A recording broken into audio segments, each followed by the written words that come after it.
I'm Maya, 29, and I thought I knew my family until my brother's wedding day shattered every illusion I'd ever held about blood loyalty. Standing in my designer dress, watching my father's hand connect with my cheek in front of 200 wedding guests, I realized that the penthouse they were demanding wasn't just about real estate. It was about 15 years of carefully orchestrated lies, manipulation, and a family secret so devastating it would destroy everything we'd built together. What started as a simple no to their outrageous demand would unravel a web of deception that made me question everything I'd believed about love, family, and justice. Hey everyone! Before we dive into this absolutely wild family drama that'll have you questioning everything about sibling relationships and parental loyalty, I need to know, where are you watching from? Drop your location in the comments below. And if you're ready for a story that has more twists than a pretzel factory, smash that like button and hit subscribe because trust me, you're going to want to see how this revenge story unfolds. This isn't just family drama, this is a masterclass in how karma works when you mess with the wrong person. Let's get into it. Growing up, I learned early that there were two types of children in the Rodriguez household: Marcus, the golden child, and me, the backup plan. Marcus was 3 years older, charming, athletic, and possessed this magical ability to make our parents beam with pride just by existing. I, on the other hand, was the studious one, the responsible one, the one who quietly excelled while Marcus basked in the spotlight of unconditional adoration. Our father, Roberto, owned a small construction company that provided a comfortable middle-class life. Our mother, Carmen, worked part-time at the local bank and spent the rest of her energy orchestrating Marcus's life, like he was destined for greatness. Every soccer game, every school play, every minor achievement became a celebration of Marcus's inherent superiority. Meanwhile, my straight A's were expected, my academic awards were nice, but not worthy of the same fanfare, and my dreams of becoming an architect were supported with lukewarm enthusiasm. The disparity became more obvious as we entered our teenage years. When Marcus got his first car at 16, a used but decent Honda Civic, I was told I'd have to save up for my own transportation. When I turned 16 2 months later, I used money from my part-time job at the local coffee shop to buy a beat-up bicycle. The message was clear: Marcus was the investment, I was the afterthought. College applications revealed the true extent of this favoritism. Marcus wanted to study business, claiming he'd eventually take over Dad's company and expand it into an empire. Despite his mediocre grades and complete lack of business acumen, our parents took out a second mortgage to pay for his tuition at a private university. When my acceptance letter arrived from the state school with a partial scholarship for architecture, the family celebration lasted exactly 5 minutes before the conversation shifted back to Marcus's promising future. I learned to swallow the resentment, to smile and nod when relatives praised Marcus's potential while barely acknowledging my achievements. I convinced myself that love wasn't finite, that their preference for him didn't diminish their care for me.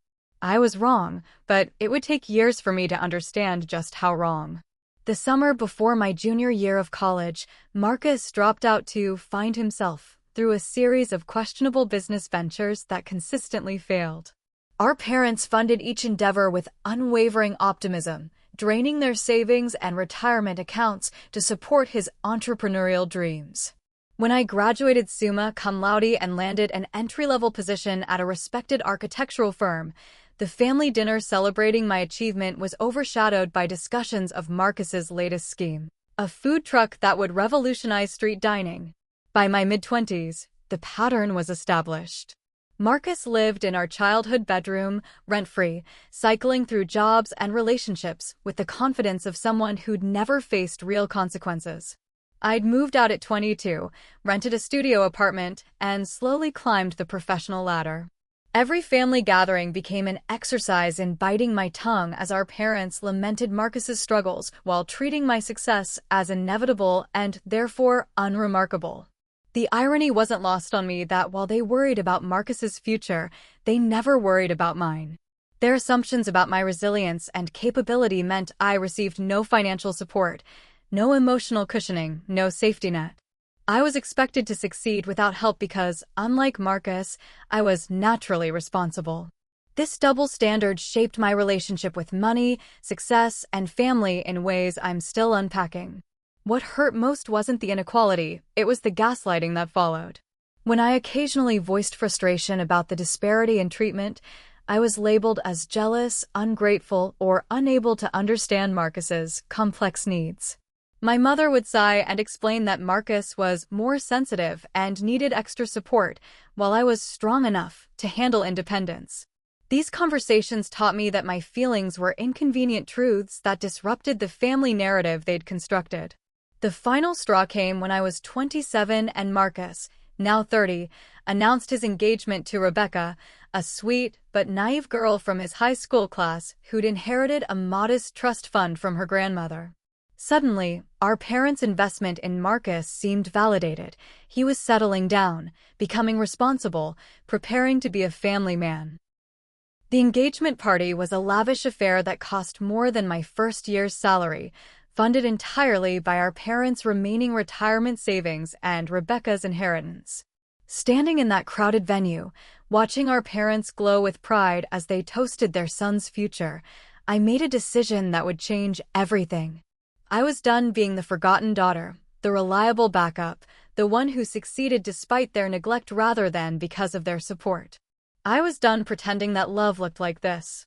The Monday after Marcus's engagement party, I walked into my boss's office and did something completely out of character. I asked for exactly what I wanted. I'd been designing residential projects for 3 years, consistently exceeding expectations while watching less qualified colleagues receive promotions and recognition. Instead of waiting for acknowledgement that might never come, I presented a comprehensive plan for expanding the firm's luxury residential division with me as the lead architect. My boss, Sarah Chin, was a brilliant woman who'd built her firm from nothing and recognized ambition when she saw it. She'd been watching my work, noting my client relationships and innovative designs, waiting for me to stop undervaluing myself.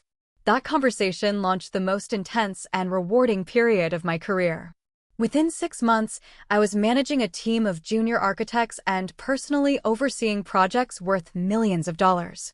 The luxury real estate market in our city was exploding, driven by tech entrepreneurs and finance executives seeking custom-designed homes that reflected their success. I specialized in creating spaces that were both functional and spectacular, understanding intuitively what wealthy clients wanted before they could articulate it themselves. My reputation grew through word-of-mouth recommendations, and soon I was booked solid with projects that commanded premium fees. While Marcus continued living at home and cycling through retail jobs, I was working 70-hour weeks and loving every minute of it. Each successful project built my confidence and my bank account. I learned to negotiate contracts that favored me, to charge what my work was worth, and to never again settle for being undervalued. The shy girl who'd accepted scraps of attention from her parents was transforming into a woman who commanded respect through competence and results. My personal life took a backseat to professional ambition, but I was intentional about this choice. I dated occasionally, but refused to compromise my career trajectory for anyone who couldn't match my drive. I'd watched too many women diminish themselves for men who didn't deserve their sacrifice.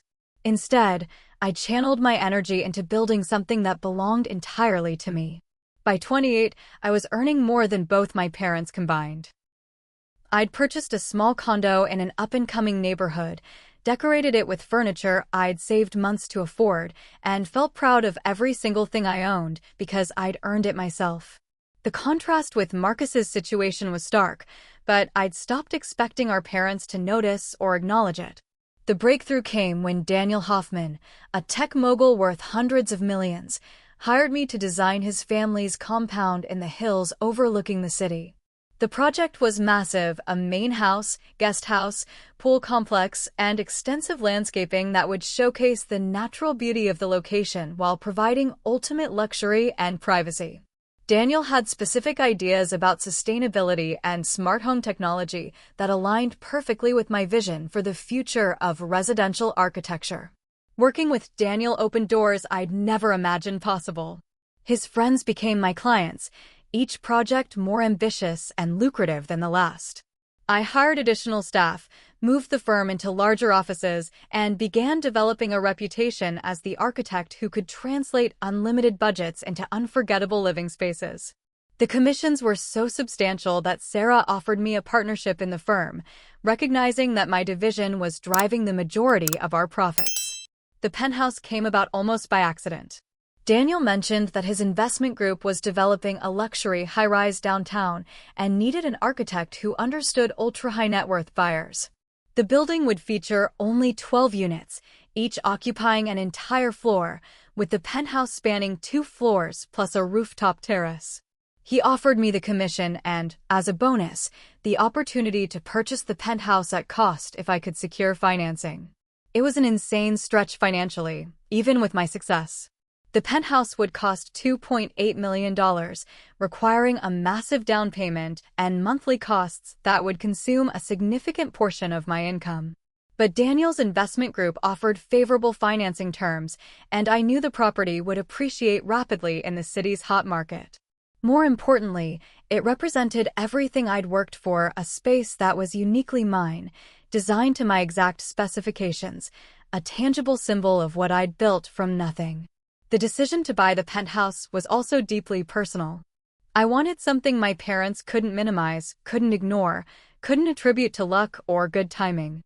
The penthouse was undeniable proof that the daughter they'd overlooked had become more successful than they'd ever imagined possible.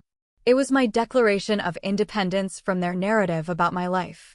I moved in 3 months before Marcus's wedding, hosting a small housewarming party for colleagues and friends who appreciated the space's innovative design and breathtaking views. I intentionally didn't invite my family, knowing they'd find ways to diminish my achievement or make it about Marcus somehow. This was my moment, my success, my sanctuary. The penthouse featured floor-to-ceiling windows, an open-concept living area with a 2-story ceiling, a gourmet kitchen with professional-grade appliances, 3 bedrooms including a master suite with a private terrace, and a rooftop garden with panoramic city views. Every detail reflected my personal taste and professional expertise. It was, without exaggeration, my dream home made manifest through years of sacrifice and determination. I should have known that my family's reaction to my success wouldn't be pride or celebration. I should have anticipated that my achievement would somehow become about their needs, their expectations, their sense of entitlement to what I'd built. But I was still naive enough to hope that maybe, just maybe, they'd see me clearly for the first time and feel proud of what their daughter had accomplished entirely on her own. Marcus's wedding planning consumed our family's conversations for an entire year, with every detail scrutinized and celebrated as if he were marrying royalty instead of his high school girlfriend. The venue, the flowers, the menu, the band, everything had to be perfect for their special day. What I didn't realize until much later was that the wedding had become a carefully orchestrated opportunity to corner me about the penthouse. The hints started subtly. During dress fittings and cake tastings, our mother would casually mention how nice it would be if Marcus and Rebecca could start their marriage in a proper home instead of the small apartment they'd found. She'd sigh wistfully about young couples struggling with rent and student loans, making pointed comments about how difficult it was for kids these days to get established. The subtext was clear, but I assumed it was just typical parental worry about their son's future. Our father's approach was more direct, but equally manipulative. He'd corner me during family dinners with stories about successful families who helped each other out, and how parents who'd invested in their children deserved to see returns on that investment. He'd reminisce about his own father, who'd given him the down payment for his first house, conveniently forgetting that I'd never received similar assistance. These conversations always ended with comments about how family comes first, and how successful people have obligations to help those who are still struggling. I deflected these hints with vague responses about everyone needing to build their own success, and how important it was for young couples to establish independence. I genuinely believed they were just expressing normal parental concerns, not building toward a specific demand. My naivety about their intentions shows how thoroughly I'd internalized the family dynamic. Even as a successful adult, I still couldn't imagine they'd have the audacity to expect me to simply hand over my hard-earned success to Marcus. The week before the wedding, the pressure intensified dramatically. Marcus himself joined the campaign, calling me with heartfelt speeches about how much my support meant to him and how he'd always looked up to his incredibly successful sister. He talked about wanting to provide Rebecca with the kind of home she deserved and how they'd both be forever grateful for any help I could provide. When I remained non-committal, he played the emotion card harder, talking about family bonds and how blood was thicker than water. Rebecca, whether knowingly or not, became part of the manipulation strategy. She'd make innocent comments about how amazing my penthouse was and how she dreamed of having a beautiful home like mine someday. She'd mention their tiny apartment with its thin walls and unreliable plumbing, contrasting it with my spacious, luxurious space.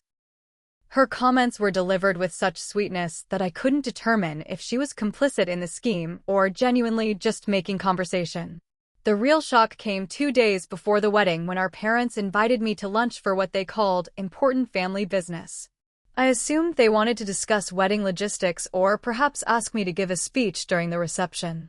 Instead, they presented me with what they called their family consolidation plan, a detailed proposal for me to deed the penthouse to Marcus and Rebecca as a wedding gift. They'd done their homework. They knew exactly what the penthouse was worth, understood the building's amenities and my mortgage situation, and had even researched comparable rental properties where I could relocate.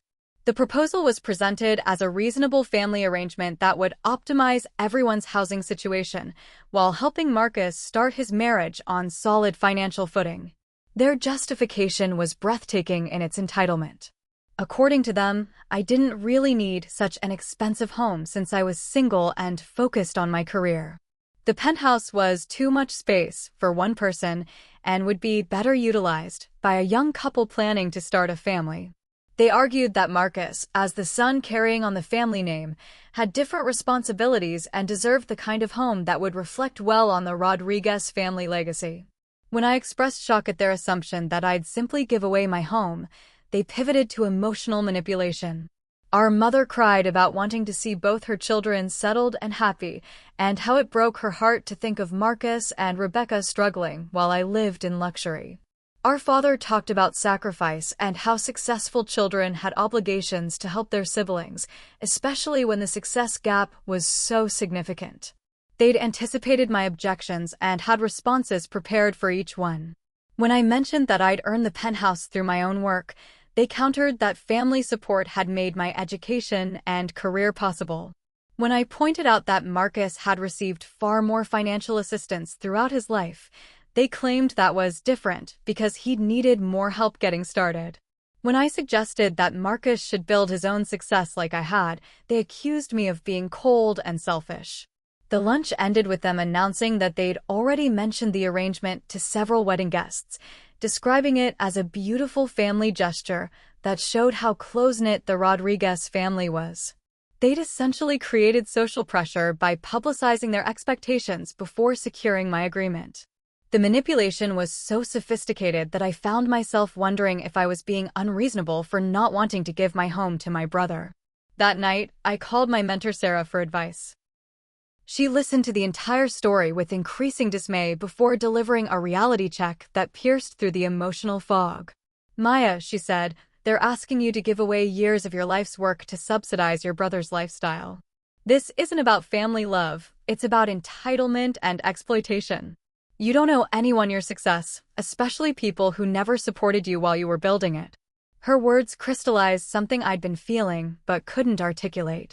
This wasn't about helping family, it was about maintaining the dynamic where Marcus received everything while I provided everything. They expected me to sacrifice my achievement to preserve their golden child narrative, giving him credit for success he hadn't earned while pretending my hard work was somehow communal property. I went to bed that night knowing I would refuse their demand, but I had no idea how ugly their reaction would become or how far they were prepared to go to get what they wanted. I certainly never imagined that my father would physically assault me in front of 200 wedding guests when I finally stood up for myself. The morning of Marcus's wedding dawned bright and beautiful, the kind of perfect day that seemed designed for celebration and joy. I'd spent the night rehearsing gentle but firm ways to decline my parents' outrageous demand, hoping to avoid drama on what was supposed to be my brother's special day. I arrived at the venue early to help with last-minute preparations, wearing a designer dress I'd splurged on and genuinely trying to be the supportive sister they expected me to be. The ceremony itself was lovely. Rebecca looked radiant, Marcus seemed genuinely happy, and for a brief moment, I allowed myself to believe that maybe we could all just focus on celebrating their union without revisiting the penthouse situation. I clapped during their vows, smiled for family photos, and made pleasant conversation with relatives I hadn't seen in months. The tension I'd been carrying started to ease as the reception got underway. But I should have known better. My parents had no intention of letting the matter drop, and they'd chosen the wedding reception as their stage for maximum emotional manipulation. During cocktail hour, various aunts and uncles approached me with comments about what a generous sister I was and how lucky Marcus was to have family who could help him get established. It became clear that my parents had told everyone about their expectation that I'd give Marcus the penthouse, presenting it as a done deal rather than a request I hadn't agreed to. The pressure campaign intensified during dinner. Our cousin Elena mentioned how inspiring it was to see successful family members lifting each other up, while Uncle Roberto praised the Rodriguez family tradition of taking care of our own. Each comment felt like a carefully orchestrated note in a symphony of guilt and obligation, designed to make refusing seem selfish and cruel. I smiled and deflected, but internally I was furious at how thoroughly my parents had manipulated the narrative. The confrontation I'd been dreading came during the speeches. After the best man and maid of honor had shared their heartfelt toasts, my father stood up for what everyone assumed would be a typical father of the groom speech. He started conventionally enough, talking about watching Marcus grow up and how proud he was to welcome Rebecca into the family. But then he pivoted to what he called family values and the importance of supporting each other through life's challenges. Tonight, he said, his voice carrying across the silent room, we're not just celebrating a marriage. We're celebrating the kind of family that believes in lifting each other up, in sharing our blessings, and in making sure that success serves the whole family, not just individuals. The spotlight seemed to shift toward me as he continued. Some people think success is about personal achievement, but real success is about using your blessings to help those you love build their dreams too. I felt the weight of 200 pairs of eyes as he built toward his conclusion. Maya has been incredibly blessed in her career, he said, smiling in my direction with an expression that was both proud and pointed. And we know that she understands that with great blessings come great responsibilities to family. The Rodriguez children have always taken care of each other, and tonight we're celebrating that tradition continuing into the next generation. The applause was enthusiastic, but I barely heard it over the sound of my heart pounding. He'd essentially announced to the entire wedding reception that I was expected to financially support Marcus and Rebecca, framing it as a family obligation rather than a personal choice. The manipulation was so sophisticated that anyone who didn't know the backstory would assume I was a willing participant in this arrangement. After the formal speeches ended, the real pressure began. During the father-daughter dance, my father pulled me aside with a smile that didn't reach his eyes. We need to finalize the arrangement this week, he said quietly, his hand gripping my arm with surprising force. Marcus and Rebecca are planning to move in next month, and we need to get the paperwork started. I had reached my breaking point. Standing there in my expensive dress, surrounded by the success I'd built entirely through my own effort, I finally found the courage to say what I should have said days earlier. Dad, I'm not giving Marcus my penthouse. It's my home, I earned it, and I'm not interested in this arrangement. The transformation in his expression was immediate and terrifying. The forced smile disappeared, replaced by a cold fury that I'd never seen directed at me before. Don't be ridiculous, Maya, he hissed, still trying to keep his voice low enough that nearby guests couldn't hear. We've already discussed this. Marcus needs that penthouse more than you do. We never discussed anything, I replied, my voice shaking but determined. You told me what you expected, but I never agreed. This is my decision to make, and I'm making it. The answer is no. That's when everything went sideways. My father's face flushed red, and he abandoned all pretense of discretion. After everything we've done for you, this is how you repay us, he shouted, his voice carrying across the reception hall and causing conversations to stop mid-sentence. We gave you life, we supported your education, and now you're too selfish to help your own brother when he needs it most. The entire reception had gone silent, 200 wedding guests watching our family drama unfold in real time. I felt exposed and humiliated, but also strangely liberated. The mask was finally off, and everyone could see the dynamic I'd been living with my entire life. You didn't support my education, I said, my voice carrying clearly in the sudden quiet. I paid for college myself with scholarships and loans. You didn't support my career. I built it from nothing while you spent your retirement savings on Marcus's failed business ventures. I don't owe anyone my success, especially not as a wedding gift. What happened next shocked everyone, including me. My father's hand connected with my cheek with a sharp crack that echoed through the silent reception hall. The slap was hard enough to snap my head to the side and bring tears to my eyes, more from shock than pain. For a moment, time seemed frozen as everyone processed what had just happened. How dare you speak to me that way, he snarled, his voice shaking with rage. You ungrateful, selfish little bitch. After everything we've sacrificed for you, this is who you really are. The silence that followed was deafening.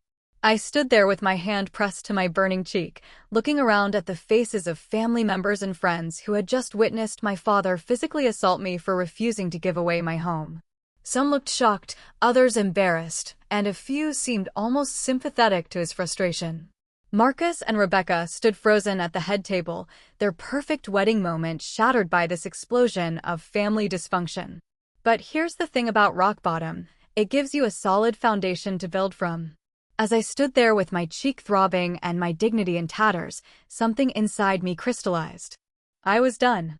Done being the forgotten daughter, done accepting crumbs of affection, done pretending that their treatment of me was normal or acceptable. Most importantly, I was done protecting them from the consequences of their choices. I walked out of that reception with my head held high, knowing that I'd never again make myself small to accommodate their dysfunction. What I didn't know was that this confrontation was just the beginning. The real story, the family secrets and financial disasters that had motivated their desperate demand for my penthouse, was about to unfold in ways that would make this public humiliation look like a minor disagreement. But for now, I want to pause here and ask you something. Have you ever had a moment where you realized your family's version of love was actually manipulation and control?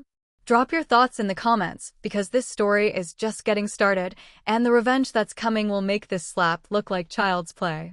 Trust me, you don't want to miss what happens next. V. Driving home from the wedding with my cheek still burning and my dress stained with tears, I felt something I'd never experienced before, complete clarity about who my family really was. The woman who'd spent 29 years trying to earn their love and approval was gone, replaced by someone who finally understood that their affection had always been conditional on my willingness to sacrifice my own interests for Marcus's benefit. The first call came before I even reached my penthouse. Marcus, slurring slightly from the open bar, left a rambling voicemail about how I'd ruined his special day and how I needed to fix this situation before it destroyed the family permanently. The entitlement in his voice, the assumption that I was responsible for cleaning up the mess our father had created, perfectly encapsulated everything wrong with our family dynamic. Over the next few days, my phone buzzed constantly with messages from relatives offering their opinions on the wedding incident. Some were sympathetic, expressing shock at our father's behavior and concern for my well-being. Others were less supportive, suggesting that I'd been deliberately provocative and that family harmony was more important than individual pride. A few were openly critical, accusing me of selfishness and suggesting that successful family members had obligations to help those who were struggling. The most revealing calls came from my aunts, particularly my mother's sister Elena, who'd always been closer to me than my own parents. During a long conversation 3 days after the wedding, she let slip information that explained everything about my parents' desperate push for the penthouse arrangement. Your parents are in real trouble financially, she admitted reluctantly. Your father's business has been struggling for years, and they've borrowed against everything trying to keep it afloat. This revelation sent me down a rabbit hole of investigation that revealed the true scope of my family's financial disaster. Using my professional connections and some careful research, I discovered that my father's construction company was essentially bankrupt. He'd taken out multiple loans secured by the family home, maxed out credit cards, and even borrowed against my mother's retirement account to fund projects that had failed to materialize or pay their bills. The picture that emerged was devastating. My parents weren't just hoping I'd help Marcus get established, they were counting on my penthouse as their financial salvation. Their plan was transparent once I understood their situation: convince me to give Marcus the penthouse, then have him sell it immediately to pay off family debts. The young couple starting their marriage would get a modest apartment purchased with the leftover proceeds, while my hard-earned asset would be sacrificed to clean up decades of poor financial decisions. What made this discovery even more infuriating was learning how long they'd been planning this manipulation.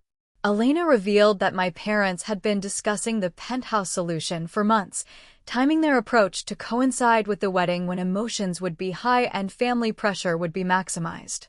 They'd calculated that I'd be more likely to comply with their demand if it was framed as a wedding gift rather than a bailout for their failed business. The research also revealed something else that made my blood boil. While they were planning to ask me to sacrifice my home to save them from bankruptcy, they'd spent the previous year pouring money into Marcus's wedding that they couldn't afford. The venue, the catering, the band, Rebecca's dress, the honeymoon, every detail had been funded by borrowed money and credit cards, adding thousands more to their already insurmountable debt load. I confronted my mother by phone a week after the wedding, armed with specific information about their financial situation and determined to understand how they could justify their demand.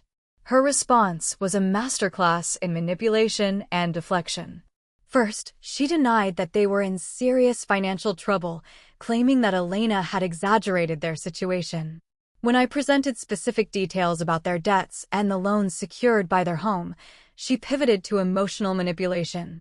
"Even if we are struggling," she said, her voice taking on the martyred tone I remembered from childhood, "that doesn't change the fact that Marcus needs help getting started.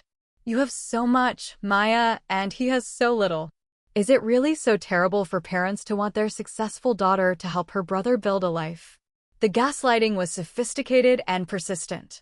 She framed their financial crisis as irrelevant to their request, insisting that helping Marcus was simply the right thing to do regardless of their own situation. When I pointed out that they'd never offered me similar assistance, she claimed that I'd never needed help because I was naturally responsible and capable. The implication was clear: my competence meant I deserved less support, while Marcus's struggles entitled him to more. What struck me most during these conversations was their complete inability to acknowledge the fundamental unfairness of their demand. They genuinely seemed to believe that my success created an obligation to subsidize Marcus's lifestyle, and that refusing to sacrifice my assets for their benefit was evidence of moral failure rather than reasonable self-preservation. The breaking point came when my father called 2 weeks after the wedding, apparently sober and attempting a more measured approach. He started with what sounded like an apology for slapping me, claiming that emotions had run high and he'd reacted poorly to my disrespectful behavior. But the apology quickly morphed into another attempt at manipulation, this time focused on family legacy and guilt about abandoning relatives in crisis. "Maya," he said, his voice heavy with manufactured emotion, "I know we've had our differences, but at the end of the day, we're family.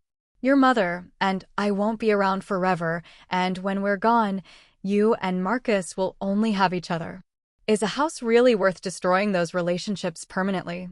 That conversation crystallized my understanding of their fundamental worldview. They saw my assets as family resources that I happened to control temporarily, rather than personal property I'd earned through my own labor.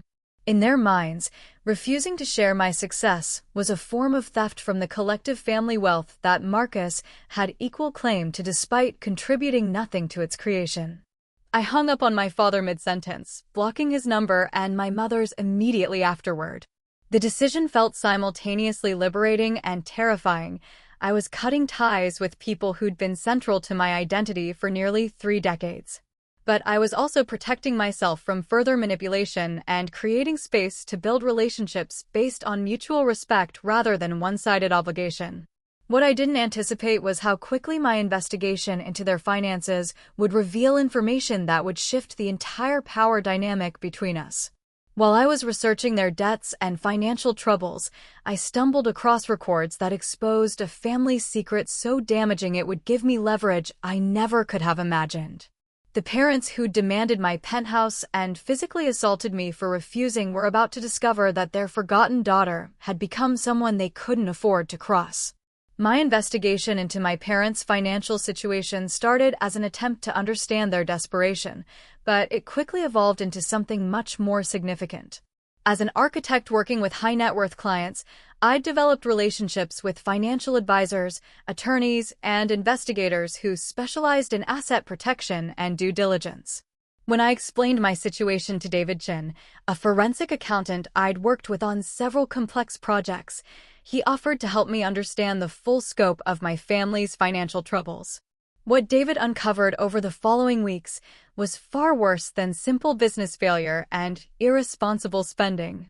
My father's construction company wasn't just bankrupt, it was the center of a web of fraudulent activities that had been ongoing for nearly 5 years.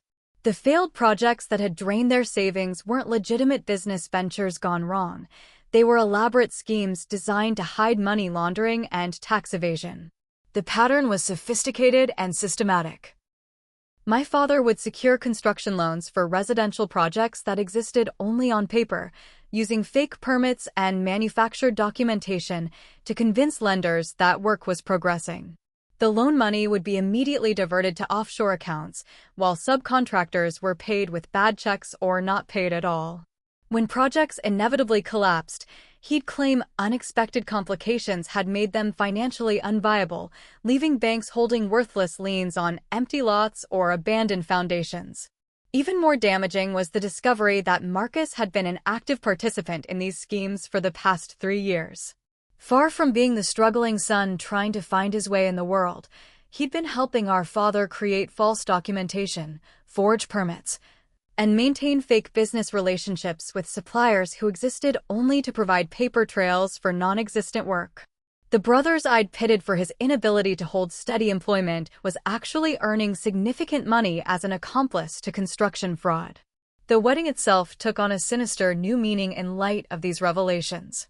Rebecca's trust fund hadn't just been used to pay for their celebration, it had been used to pay down some of the most pressing debts associated with their fraudulent activities. The sweet, naive girl I'd assumed was innocent had actually provided the cash injection that kept my father and brother out of federal prison, at least temporarily. David's investigation revealed that the scheme was unraveling rapidly. Several subcontractors had filed complaints with the state contractor licensing board. Banks were beginning to communicate with each other about suspicious patterns in construction loans. And at least one former employee had contacted federal authorities about potentially fraudulent activities. My father and Marcus weren't just facing bankruptcy, they were facing potential criminal charges that could result in significant prison time. The urgency behind their demand for my penthouse became crystal clear. They needed liquid assets immediately, both to pay restitution to victims and to fund their legal defense when the inevitable charges were filed. My home wasn't just a convenient way to help Marcus get established, it was their emergency escape plan, the asset that would allow them to negotiate plea deals and avoid the worst consequences of their criminal activities. What made this discovery even more infuriating was realizing how long I'd been kept in the dark about activities that had been funded, in part, by money they'd supposedly invested in Marcus's legitimate business ventures. Every family dinner where they'd worried about his future while praising my independence had been a performance designed to hide the fact that Marcus was actually earning more money than I was through criminal activities. The investigation also revealed why they'd been so confident that I'd comply with their demand despite our historically rocky relationship. They'd assumed that family loyalty would override my personal interests, but they'd also calculated that I'd want to protect the family name and reputation that I'd worked so hard to build in the professional community.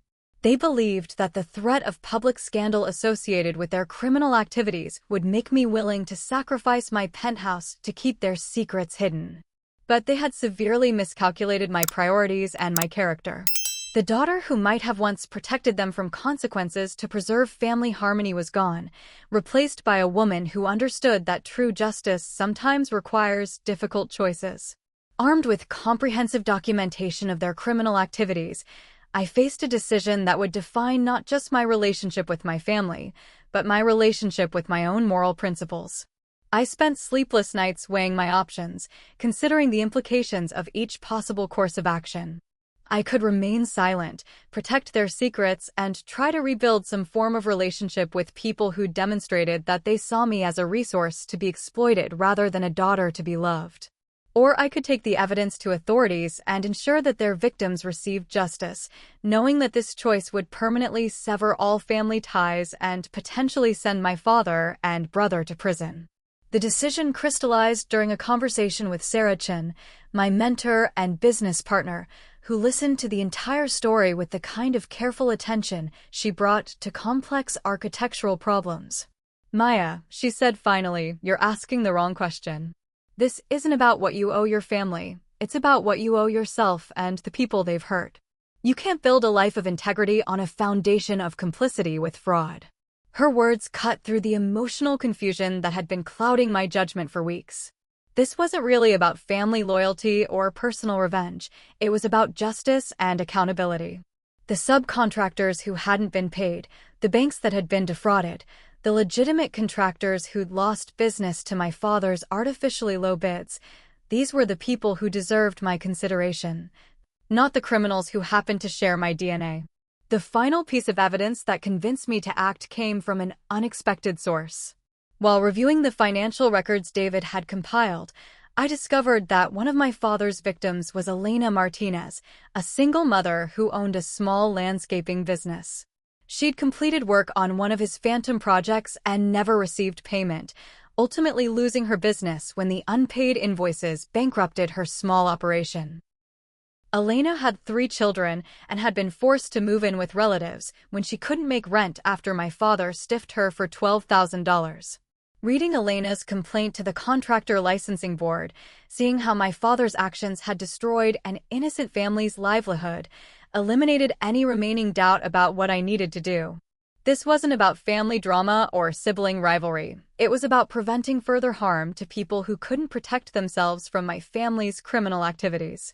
I made copies of all the evidence David had compiled, organized it into a comprehensive package that clearly documented the patterns of fraud and money laundering, and prepared to do something that would change my life forever. But first, I decided to give my parents one final opportunity to face reality and take responsibility for their actions. The conversation that followed would be our last as a family, and it would reveal just how far they were prepared to go to avoid consequences for their choices.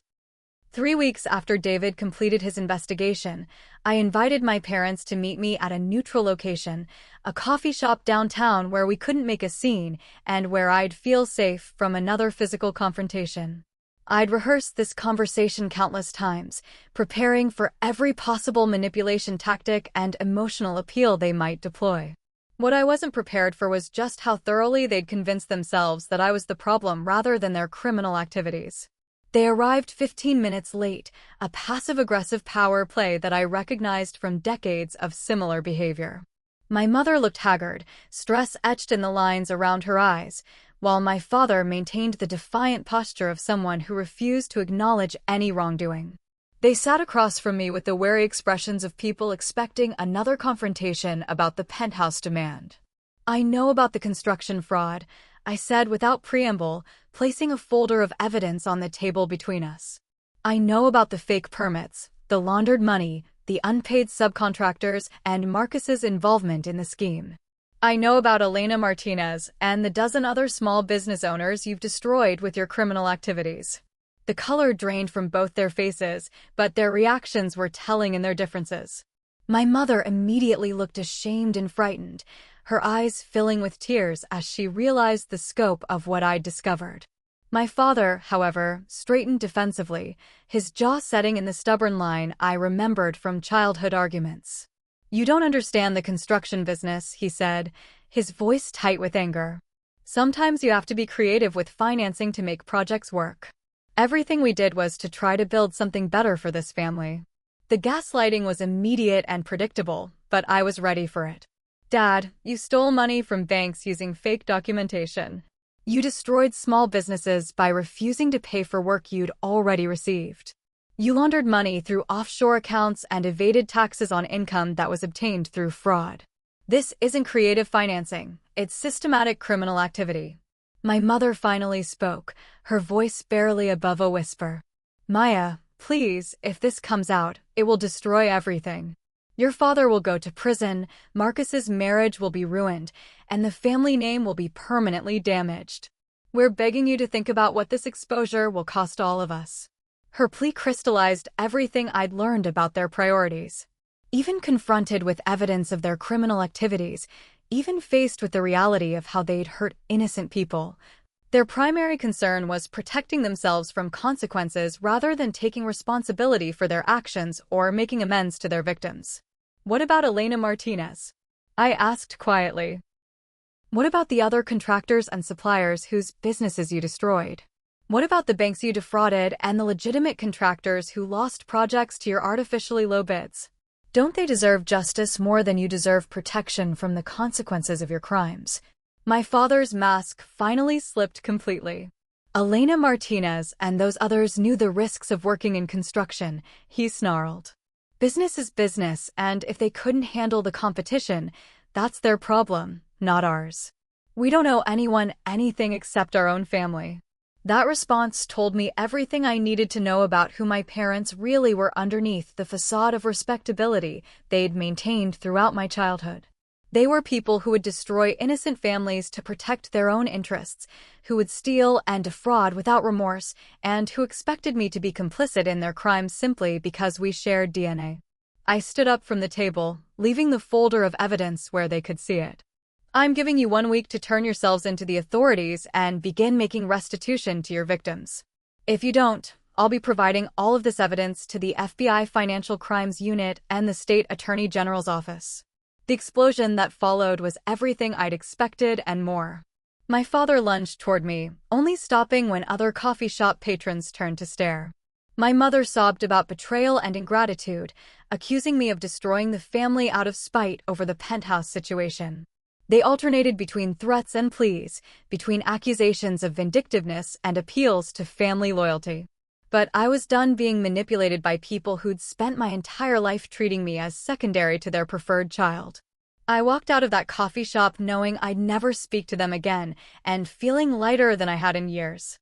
The family that had never truly valued me was about to discover what it meant to cross someone they'd consistently underestimated. They didn't turn themselves in, of course. The week passed without any contact from them, without any indication that they were prepared to take responsibility for their actions or make amends to their victims. On the 8th day, I delivered copies of David's complete investigation to the FBI Financial Crimes Unit, the State Attorney General's office, and the Contractor Licensing Board. The arrests came 6 weeks later, coordinated raids that seized documents and computers from both my father's business and my parents' home. Marcus was taken into custody at his apartment while Rebecca was at work, sparing her the humiliation of watching her husband led away in handcuffs. Local news coverage was extensive, with my father's construction company featured as the centerpiece of a larger investigation into construction fraud throughout the region. The criminal charges were comprehensive and serious. My father faced 15 counts of bank fraud, money laundering, and tax evasion, with potential prison time of up to 20 years. Marcus was charged as an accomplice on 12 of those counts, facing up to 15 years himself. The civil lawsuits from defrauded banks and unpaid contractors added millions of dollars in potential damages to their legal troubles. But the most satisfying aspect of their downfall wasn't the criminal charges or the financial penalties. It was watching the complete collapse of the narrative they'd constructed about our family dynamics. Suddenly, the daughter they dismissed as selfish and ungrateful was revealed as the only family member with integrity and professional success. The son they'd protected and enabled was exposed as a criminal who'd helped destroy honest working families. The media coverage was particularly gratifying. Several articles mentioned my successful architectural practice and my cooperation with authorities in exposing the fraud scheme. I was portrayed as a whistleblower who'd put justice ahead of family loyalty, someone who'd refused to be complicit in criminal activities despite pressure from relatives. The penthouse they demanded was mentioned as evidence of my legitimate success, contrasting sharply with their ill-gotten gains. Elena Martinez contacted me personally after the arrests, tearfully thanking me for ensuring that she and other victims would finally receive justice. The restitution fund established by the court would never fully compensate her for the business she'd lost, but it would provide some measure of financial relief and the satisfaction of seeing her fraudsters held accountable. 6 months later, my father pled guilty to avoid a lengthy prison sentence, ultimately receiving 8 years in federal prison. Marcus accepted a plea deal that resulted in 4 years incarceration and 5 years probation. My mother, who hadn't been directly involved in the criminal activities, lost their home to asset forfeiture and moved into a small apartment funded by Social Security and part-time work at a grocery store. Rebecca divorced Marcus while he was awaiting sentencing, taking back her maiden name and moving across the country to escape the scandal. She sent me a brief note apologizing for her family's behavior and thanking me for having the courage to expose the truth. The wedding that was supposed to launch their perfect life together had instead revealed the criminal foundation it was built on. As for me, the vindication was complete but bittersweet. My architectural practice thrived, enhanced by the reputation I'd earned for integrity and moral courage. The penthouse they demanded became a symbol of legitimate success earned through honest work, everything their criminal enterprise was not. I designed homes for clients who respected my professionalism and treated me as an equal, building relationships based on mutual respect rather than exploitation. The family that had never appreciated me was gone, but I'd gained something more valuable, complete clarity about my own worth and the kind of people I wanted in my life. The scared, overlooked daughter who desperately sought their approval had been replaced by a confident woman who refused to compromise her principles for anyone's comfort. Standing on my penthouse terrace 6 months after their sentencing, looking out over the city where I'd built my success entirely through my own efforts, I felt a profound sense of peace. The family secret that was supposed to make me complicit in their crimes had instead freed me from their manipulation forever. Sometimes justice comes in the form of karma, and sometimes it comes from having the courage to ensure that actions have consequences. So here's my question for you. Have you ever had to choose between family loyalty and doing what's right? Have you ever discovered that the people you thought you knew were completely different from who they pretended to be? Drop your thoughts in the comments below. I read every single one, and I love hearing your stories about standing up for yourself against family manipulation. And if this story of family betrayal, justice, and personal empowerment resonated with you, please hit that like button and subscribe to this channel. Share this video with anyone who might need to hear that it's okay to protect yourself from family members who treat you like a resource rather than a person. Your support helps me continue sharing stories about real people facing real challenges and finding the courage to choose themselves over toxic family dynamics.